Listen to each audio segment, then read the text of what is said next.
How did you use digital technology in the production of your work?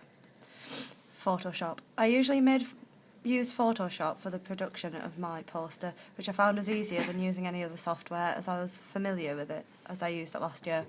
So I knew where the tools were and what I could do. Although I created a music magazine last year, so this was a lot different to creating a horror film poster in terms of imagery. On Photoshop I mainly used it for editing images such as my main image of the hallway, but further to this it allowed me to quickly cut out the red bloody hand much easier than expected, which was good, because then I could just create a new layer and smack it in on the top and then make it more opaque. Furthermore, from my research I really liked the blurry writing on the return, and with a lot of patience I was able to smudge writing, giving it a ghostly feel that I wanted to achieve. Again, with the font and text I was able to easily overlay the text onto the image, then move it around as much as I wanted. Another thing I really liked when using Photoshop was that you were able to change the opacity of the layer. For example, I used it on the hand image and the based on true events, as I felt they were too bright, and by changing the opacity it gave a ghostly horror feel, which I liked. And then you were able to put a stroke around the edge of the word to emboss it more, as the grey background didn't go as well with the writing of the based on true events, so I was able to make it stand out but still keep the opacity down, maintaining the ghostly feel. GarageBand. GarageBand helped with a lot of the production of my work, such as creating the radio trailer for sound effects of the film.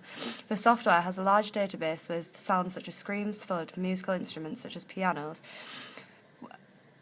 When using this software, it often got a bit tedious because although there was a lot of sounds to choose, sometimes there was too much to choose from, and it was hard to find the exact sound. Although it was an easy software to use once you got used to it, such as being able to go to the search menu and specifying the sound that you wanted, such as typing in screams or piano. When creating my radio trailer, I found that it was quick and easy to use after getting to grips with it.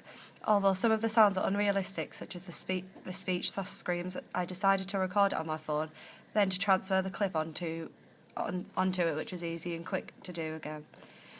I think that my favourite thing about GarageBand was that for every sound, you had a different layer in which you could turn the sound up or down. For example, the scream was very loud and I thought it was too loud, so I put this on to another layer to make it quieter.